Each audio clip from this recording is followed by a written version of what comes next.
Hello hello hello everyone. कैसे हैं आप सब। मैं आपका अपना शर्मा जी का बेटा सीएससीएमए वेदांत शर्मा आ गया हूं आपके अपने चैनल पर। तो सिंप्लीफाइंग विद शर्मा जी की इस last day revision series for December 25 exams में आप सबका स्वागत करता हूं। तो दोस्तों, before starting this video, a heartful thank you to everyone who is trusting me and who is showering loads of love on all the videos. So thank you everyone. और जैसे कि आप सबने कमेंट किया था, चैनल पे भी बोला था कि आईडीटी के वीडियो, तो ये रहा आपका आईडीटी का लास्ट डे रिवीजन सीरीज का वीडियो। तो बेसिकली हम इसमें क्या करने वाले हैं, पास्ट पेपर का एनालिसिस करेंगे, कैसे क्या पैटर्न रहा है, क्या इस बार का ट्रेंड प्रेडिक्शन है, और आईडीटी में मैं क्या करने वाला हूँ, आपको कुछ टॉपिक्स भी देने वाला हूँ और क्वेश्चंस भी देने वाला हूँ। तो कैसे क्या होने वाला है, चलिए बिना किसी देरी के स्टार्ट करते हैं। उससे पहले आपको कोई भी रिसोर्सेस चाहिए, कोई भी लिंक आपका काम नहीं करे, कुछ भी हो, आपका वन स्टॉप सोल्यूशन है simplifying with Sharma ji Telegram channel. Telegram channel में आपको सारे रिसोर्सेस, सारे लिंक्स मिल जाएंगे, नहीं तो डिस्कशन ग्रुप में मिल जाएंगे। तो उसको मिस मत कीजिएगा और यूट्यूब चैनल सब्सक्राइब करके रखिएगा अगर आपको ऐसे ही हेल्पफुल कंटेंट चाहिए तो चलिए स्टार्ट करते हैं। अगर आप पेपर पैटर्न देखेंगे ना, जैसे दूसरे सब्जेक्ट्स में एक फिक्स्ड पेपर पैटर्न है, इसमें थोड़ा सा वो चीज मिसिंग लग रहा है, बट ये still there is a pattern. अगर मैं बताऊं तो पहला क्वेश्चन क्या है ना, एक अल्टरनेट थियरी, अल्टरनेट चीज फॉलो होती आ रही है। सेकंड क्वेश्चन में हमेशा रिटर्न्स के रिलेटेड ही मेरे से पूछ रहा है। फिर थर्ड क्वेश्चन 3A जो होता है मेरा, वो क्या हो जाता है कि एग्जाम्शन के रिलेटेड है। 3B आईटीसी के रिलेटेड है। तो दो कौन से चैप्टर से आ रहा है वो पता चल रहा है मेरे को, बट एग्जैक्ट टॉपिक कौन सा आने वाले वो थोड़ा सा प्रेडिक्ट करना मुश्किल है। But still considering the past paper patterns, MCQs and all, I have made a very, accurate, tried to make a very accurate analysis, जैसे कि हमारे प्रीवियस चैप्टर्स में, प्रीवियस वीडियोस में हो चुका है। तो आई होप यहाँ पे भी हमारा एनालिसिस सक्सेसफुल हो। तो देखिए बेसिकली क्या हो रहा है, कंपोजिट सप्लाई, मिक्स सप्लाई हर बार आने की तरह आ रहा है। देखिए यहाँ पे आया है, फिर यहाँ पे आ गया मेरा, फिर अगेन यहाँ पे मिक्स सप्लाई आया है, but last time composite supply, mix supply से क्वेश्चन आया नहीं है। तो there is a good chance कि इस बार वापस आ सकता है। आई विल नॉट से कि 100% आ सकते हैं, बस yes there is a 70 to 80% chance कि इस बार आएगा। रिटर्न्स में अभी तक एनुअल रिटर्न जीएसटीआर 9 नहीं पूछा है, 9C पूछ चुका है बट 9 नहीं पूछा है, तो वो एक ध्यान देना है आपको। तो उसके अलावा आपको क्या देना है, फाइनल रिटर्न, वो अभी तक पूछा नहीं है। तो final return is a very good. Last time भी मैंने अपने वीडियो में बताया था कि फाइनल रिटर्न से आ सकता है, तो फाइनल रिटर्न से आपको देखना है एक बार। और कैजुअल टैक्सेबल पर्सन, उसका registration and return filing process कैसे होता है, उसको एडवांस में टैक्स डिपॉजिट करना है, नॉर्मल 1(3) भी फाइल करना हो, तो कैजुअल टैक्सेबल पर्सन वाला एक बार देख लीजिएगा। ठीक है, तो रिटर्न से आपके लिए ये तीन चीजें इंपॉर्टेंट, तो इन तीनों में से कोई एक आएगा करके there is a gut feeling. Next exemption आता है, तो एग्जाम्शन के लिए क्या करना है, आपको जितने मेजर एग्जाम्शन है एक बार एग्जाम के सुबह वाले दिन आपको बस रीड करना है। याद नहीं रहेगा, आई नो, उसको याद रखने के चक्कर में जाएंगे, 7 मार्क के चक्कर में बहुत कुछ छूट जाएगा। तो याद नहीं रखना, एक बार रीड कर दीजिए, जो आया आया, और एग्जाम्शन वाला क्वेश्चन छोड़ना नहीं है। क्यों? क्योंकि अब मान लीजिए 7 पॉइंट है, 7 में से आपके 5 ठीक हो गए, 5 ठीक हो गए तो आपको 3 से 4 नंबर मिल जाएंगे। 1-2 मार्क आपके टोटलिंग के कटेंगे और बाकी वैसे बाकी आपको मिल जाएगा, तो कोई प्रॉब्लम नहीं है। एग्जाम्शन वाले अटेंड करना है। फिर आईटीसी में देखिए क्या हो रहा है, कॉमन क्रेडिट आया। कॉमन क्रेडिट यहाँ पे बेसिकली मेरा रूल 42 अप्लाई था। फिर पेमेंट ऑफ टैक्स रिलेटेड आया, फिर आईटीसी ब्लॉक क्रेडिट नॉर्मल चीजों पे आया था। फिर लास्ट टाइम अपोर्शनमेंट ऑफ जो क्रेडिट था, ये मेरा रूल 43 कैपिटल गुड्स के आईटीसी का वाला केस था। It was a very good question. ठीक है, तो रूल 43 इस बार तो आने का चांसेस कम है, क्योंकि लास्ट बार ऑलरेडी आ चुका है, तो that was a very good question. तो अब बचता क्या है आईटीसी में, अगेन वो मेरे से कॉमन क्रेडिट वाले सवाल पूछ सकते हैं, रूल 42 वाले, या फिर पेमेंट ऑफ टैक्स से आ सकता है। और आपके एमक्यूपी में एक दो बहुत अच्छे सवाल है with respect to this ITC common credit and payment of tax. तो दोनों मैंने क्या किया है, अगर आप देखेंगे आपका ये जो पेज है, मैंने यहाँ पे कुछ एमक्यूपी के क्वेश्चंस मार्क किए हैं, those are very very important. मैं इंपॉर्टेंट भी नहीं बोल रहा हूँ, वेरी इंपॉर्टेंट भी नहीं, वेरी वेरी इंपॉर्टेंट। क्यों? क्योंकि इसमें कुछ ऐसे सवाल है which are very good level, and जो अभी तक टेस्ट नहीं हुए हैं, या फिर टेस्ट हुए हैं और बहुत टाइम पहले हुआ था, अभी वापस टेस्ट हो सकता है।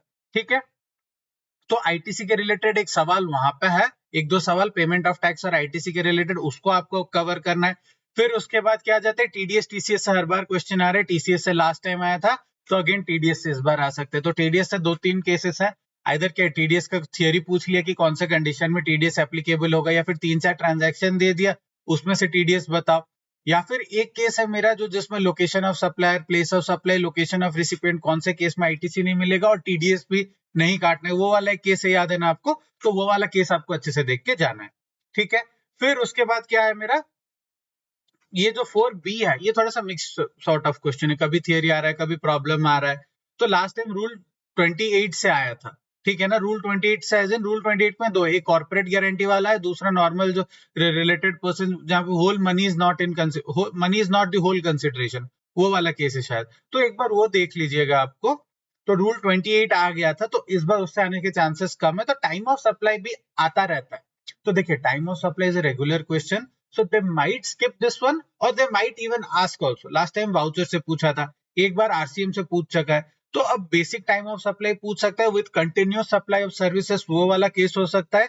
अदरवाइज टाइम ऑफ सप्लाई छोड़ के प्लेस ऑफ सप्लाई पूछ सकता है। प्लेस ऑफ सप्लाई बहुत टाइम से टेस्ट नहीं हुआ है, तो ये place of supply is some question which you can not skip. अब प्लेस ऑफ सप्लाई में गुड्स है, सर्विसेज है, इंटरनेशनल है, डोमेस्टिक है, डोमेस्टिक सर्विसेज पे फोकस करना है, क्योंकि गुड्स बहुत ही सिंपल है, दो तीन ही केसेस है कि अगर इंस्टॉलेशन है या फिर डिलीवरी वाला केस है, या फिर अगर ट्रेन में या फिर एयरक्राफ्ट में तो बोर्डिंग ऑफ पॉइंट कन्वीनियंस वाला चीज है, वो बेसिक सा केस है। सर्विसेज में डिफरेंट डिफरेंट केसेस है, तो सर्विसेज वाला आपको अच्छे से देख के जाना है। डोमेस्टिक में, इंटरनेशनल आएगा तो भी आप डोमेस्टिक का लॉजिक लगा के कर सकते हो, उतना प्रॉब्लम नहीं होना चाहिए। नेक्स्ट टाइम ऑफ सप्लाई तो है, तो प्लेस ऑफ सप्लाई आपको स्किप नहीं करना है। नेक्स्ट 5 भी हमेशा आपका रूल 32 से आता है, बट आई फील कि इस बार रूल लास्ट 2-3 एमक्यूपीज में रूल 30 से क्वेश्चन बन रहे हैं, तो एक बार रूल 30 आपको देखना है। मैंने उसके एक क्वेश्चन आई थिंक आपके एमक्यूपी का जो इंपॉर्टेंट था वो मैंने दे दिया है, और अगर मान लीजिए रूल 32 से आ रहा है तो there is a very very good chance कि इस बार इंश्योरेंस से बने। दो एमक्यूपीज में इंश्योरेंस से क्वेश्चन है, तो एमक्यूपी से बने, इंश्योरेंस से बन सकता है। अदरवाइज मान लीजिए इंश्योरेंस से आया नहीं तो आपका वापस ट्रैवल एजेंसी आने वाला है। ठीक है, तो दोनों टाइप के क्वेश्चंस मैंने लिख दिए हैं, तो दोनों को देखना है, बट इंश्योरेंस को अच्छे से प्रायोरिटी देना है, क्योंकि 2 बार एमक्यूपी में पूछ चुका है और मेन एग्जाम में अभी तक एक बार भी टेस्ट नहीं हुआ है। और उसके अलावा क्या, rule 30 is also very important question. Rule 30 का जो आता है तो वो 5B में हो सकता है या फिर 4B में हो सकता है, वो पूछ सकता है, तो उसको नहीं छोड़ना है। देन 6 है, 6B एफटीपी है। एफटी में बहुत लिमिटेड टॉपिक्स है, तो एफटीपी के थियरी के लिए मैं कुछ दे नहीं रहा हूँ। एंड फ्रेंड्स प्लीज मुझे पूछिएगा भी मत, क्योंकि मेरे को एफटीपी में इंपॉर्टेंट क्वेश्चन क्या है उतना एनालिसिस मैंने किया हुआ नहीं है। ठीक है, तो एफटीपी अगर I personally prefer to skip this question because it is a completely theoretical question, बहुत चीजें याद रखनी पड़ेगी और मार्क्स उतना अच्छा नहीं मिलता करके I personally prefer to skip this question. Next 7 में बेसिकली आपका एक पैटर्न ऐसा रहा है कि इससे आपका आ जाता है फ्रॉम कस्टम्स या फिर जीएसटी का कुछ जो एडवांस लेवल टॉपिक्स है। अगर आप देखेंगे तो बैगेज पूछा, एक्सपोर्ट एंड री इम्पोर्ट का केस हो गया जिसमें वारंटी वाला जो कंसेशन मिलता है, फिर कस्टम्स फिर से थियरी पूछ लिया थोड़ा सा, कस्टम्स वैल्यूएशन पूछा है, कस्टम्स ड्यूटी कैलकुलेशन आ रहा है, प्रोविजनल असेसमेंट, बैगेज।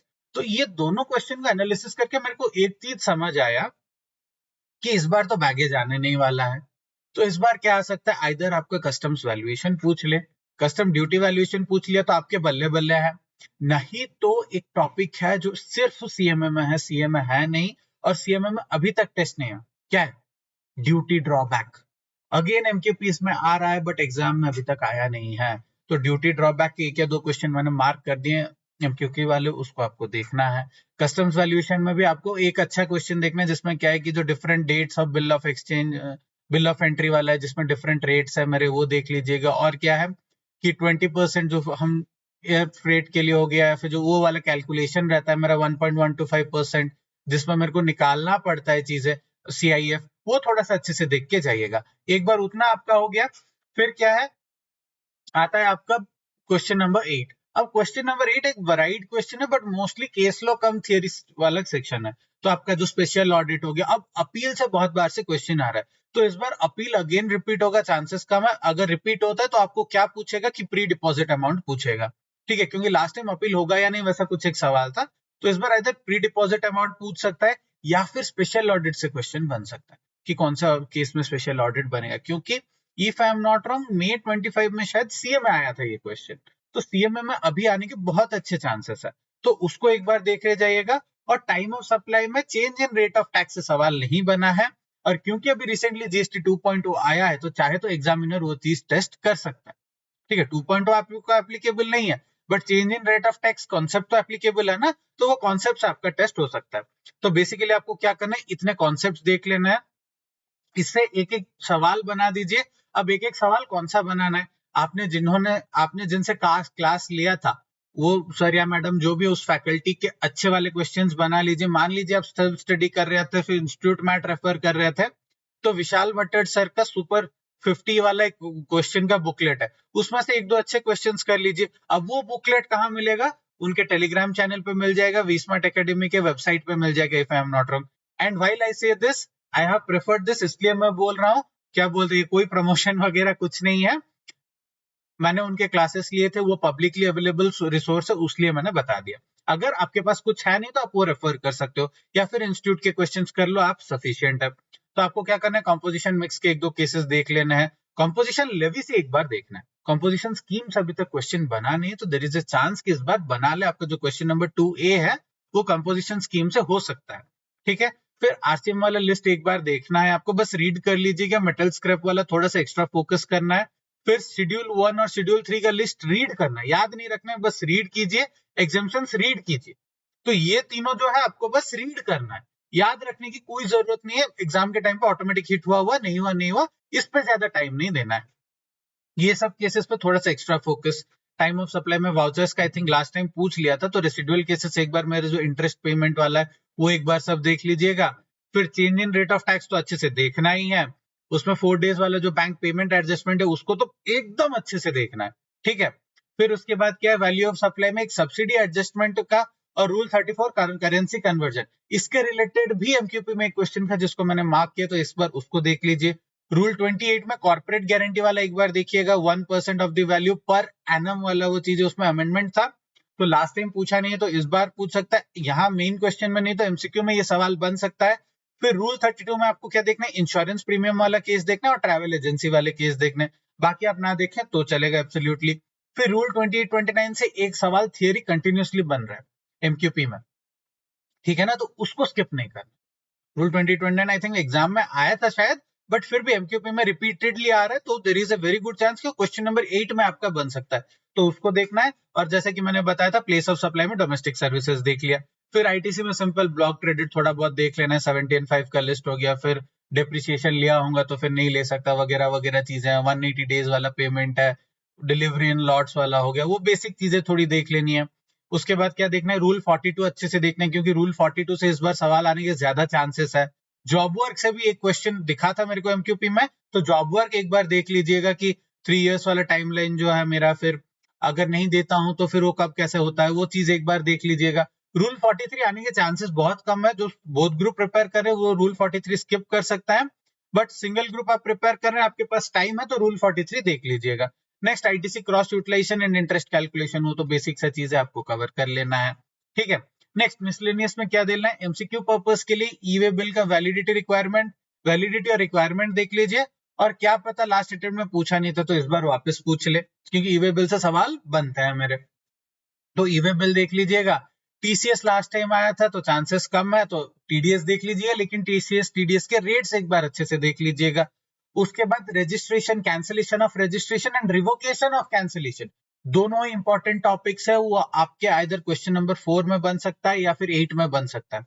8 में कैसे बनेगा, केस लॉ टाइप का दे देगा कि ऐसा कैंसिल हो गया था, ऑफिसर ने ऐसा कर दिया था, तो इज दिस वैलिड, तो उसको एक बार अच्छे से देख के जाना। Cancellation of registration and revocation of cancellation, कितना डेज का मेरा टाइमलाइन रहता है, सुमोटो कब होगा, वो चीज एक बार देख लेना है।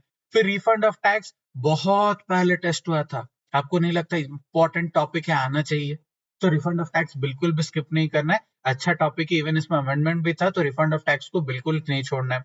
फिर रिटर्न्स में मैंने बता दिया कि ये दो चीज देख लीजिए, काफी है। कैजुअल टैक्सेबल पर्सन ऑलरेडी बता दिया है। अकाउंट्स और मेंटेनेंस पीरियड के रिलेटेड ऐसा होता है ना, 6 इयर्स और up to the date of annual return, या फिर अपील चल रहा है तो अपील खत्म होने के 1 साल तक, वो वाला कॉन्सेप्ट देख के एक क्वेश्चन देख लीजिएगा, ठीक है। I feel there might be a chance कि यहां से क्वेश्चन बने।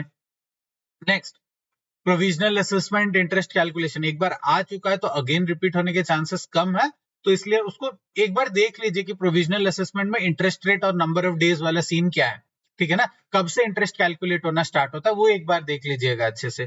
फिर ये आपका इंपॉर्टेंट है आपके एमसीक्यूज के लिए कि 73, 74, 76 का पेनल्टीज क्या है और टाइमलाइन क्या है।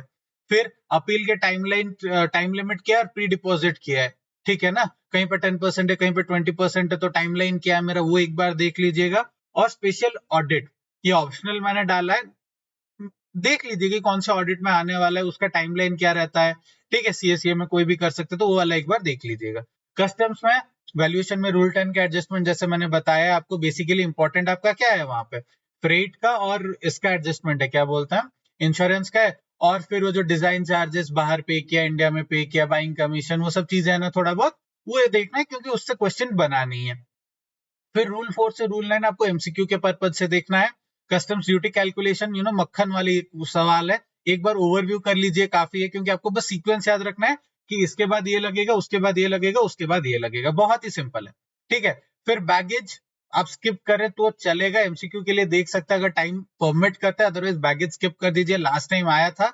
ड्यूटी ड्रॉबैक बहुत ध्यान से देख के जाना है। और अगेन एमसीक्यू के पर्पज के लिए वेवर ऑफ ड्यूटी बेनिफिट्स, मतलब वो जो रेमिशन एंड वो सब चीजें थी ना, उसका कंडीशन क्या था, कब वो मिलेगा, वो एक बार अच्छे से देख के जाना है। तो this are all the LDR topics you need to see. उसके बाद क्या है, this are the some important question you can not afford to skip, ठीक है। मैंने मस्ट डू लिखा है, ऑप्शनल भी कुछ नहीं लिखा, इतने आपको देखने हैं, करके जाना है, ठीक है ना। और एक चीज याद रखिए फ्रेंड्स, देखना है मतलब you need to practice, unless that question is very big and आपके पास टाइम नहीं है, आपको प्रैक्टिस करना है। अगर आप प्रैक्टिस नहीं करेंगे लास्ट डे में, तो फिर आपके एग्जाम्स में सवाल नहीं बनेंगे। ऐसा लगे अरे ये क्वेश्चन तो मेरे को आता है, करने की जरूरत नहीं, एग्जाम्पल में भी यही लगेगा, एग्जाम में भी कि ये क्वेश्चन मेरे को आता है, जब करने जाएंगे नहीं बनेगा। तो वो चीज थोड़ा सा ध्यान रखिएगा। बाकी इतने क्वेश्चन आप कर देंगे, आई कैन से कि आईडीटी में इसके बाहर के आने के चांसेस ना के बराबर, ठीक है। बहुत ही एक्यूरेट, बहुत ही एक्सक्लूसिव और कवरेज के साथ, इंपॉर्टेंट क्वेश्चंस के साथ ये आपका था। तो आई होप ये वीडियो आपको पसंद आया होगा। ये वीडियो अपने फ्रेंड्स के साथ शेयर कीजिए, अब अपने जो जिनके साथ एग्जाम दे रहे हैं उनके साथ शेयर कीजिए, लेट देम गेट बेनिफिटेड। आपके जो आईयूटीपी के फ्रेंड्स हैं उनके साथ शेयर कीजिए। आई होप आपका ये एग्जाम बहुत अच्छे से जाए। आप बोथ ग्रुप दे रहे हैं तो आप सीएमए बन जाए, ग्रुप 4 दे रहे हैं तो आपका ये ग्रुप क्लियर हो जाए, आप क्वालिफाई कर जाए। फिर मिलते हैं आपसे प्लेसमेंट मंत्रा में for your placement preparation. Wishing you all the very best. I hope आप सीएमए बहुत जल्द बने। चैनल को सब्सक्राइब कीजिएगा, टेलीग्राम चैनल ज्वाइन कीजिएगा, लिंक्डइन इंस्टाग्राम में कनेक्ट करना है आप कर सकते हैं। दिस इज सीएसई में वेदांत शर्मा साइनिंग ऑफ। मिलते हैं अगले वीडियो में, तब तक ऑल द वेरी बेस्ट और अपना बेस्ट दीजिए।